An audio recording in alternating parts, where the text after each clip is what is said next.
Hi,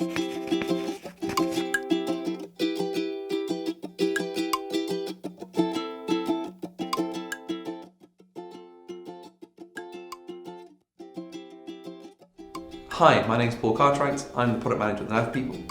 Today we're going to do a session on Dynamics NAV and Business Central development.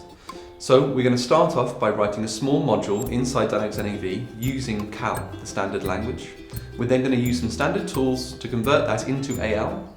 And finally, we're going to package that up into an extension and publish it to Business Central to show how you can go very quickly from a small piece of work in Dynamics NAV to a published extension in Business Central. So this is going to be a fairly technical session, so let's get to the software. Okay, so this session is the Dynamics NAV and Business Central development session. As I said before, my name is Paul Cartwright. I'm the product manager at the NAV People. So we're going to run through three general areas today. The first thing we're going to do is some basic CAL development. This is classic NAV development that's been around since NAV first came into existence. So we're going to build a basic functionality in CAL. We're then going to convert it from CAL to AL, the new extension language, and then finally our final piece will be to convert that into an extension and publish it to Business Central. So CAL development, what are we going to do? We're going to build a simple vehicle management database. This is directly within an NAV, and it'll have some key features. Those are, it'll allow users to record a list of all the vehicles that exist in the business, along with obviously key information, registration number, the purchase date, the make of the vehicle, those sorts of things. And then in addition, we'll allow them to keep track of all the services done for each vehicle and any costs associated with it, so that later on we can analyze that data.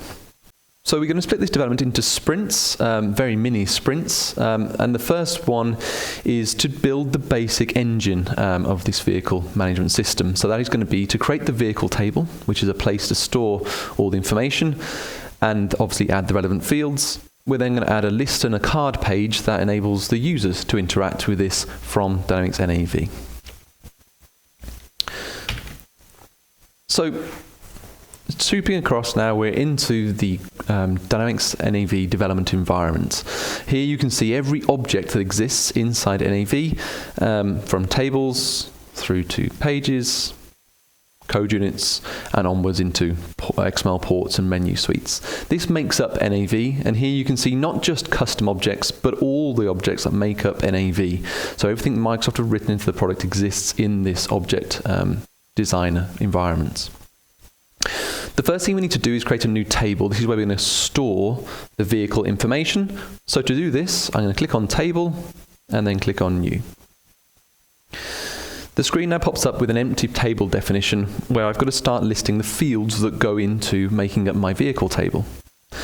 The first field is usually the key, the primary identifier. It's how we're going to reference this vehicle throughout the rest of the system. And luckily, vehicles, being what they are, have registration numbers which are unique. So that makes a good first field. So I'm going to add the field registration number. I can set it to type code. This means uppercase characters, and we'll set it to 10 characters because that's as long as registration numbers could possibly be. I believe they actually can only be 8 characters in length. Next up, we need to add some extra piece of information. So beyond registration number, we should record the make of the vehicle, be it Ford, Mercedes, whatever it may be. And again, I'm going to use a code field of length 20 just to enable people to enter a bit of a longer piece of text. Next up, the year. This seems to make sense to record how old the vehicle is. So I'm going to record the year as an integer. That means a number, because I just want to record whether it's 2016, 1995, whatever it may be. Next up, fuel type. It's important, certainly for tax reasons, to know what type of fuel this vehicle uses. So I need to give people options on what to select here. So instead of using free text like a code or a number field, I'm going to set this field type to option. Option fields are special in as much as they have a limited set of values that are hard-coded by the developer when it creates the table. So here I have to go and set those by clicking on my field and clicking on the Properties button. This properties list lets me set all sorts of values for every field that I go to, be it the name of the field, what caption, as in how it should display to the user. I can set things like editability, whether the user can change these things, and we'll come back to these a little later on. The important field property I want to set here is the option string. Here I'm going to say that, well, cars can either be, or vehicles, sorry, could either be petrol, diesel, or electric. By separating my values with commas, that makes the 3 options.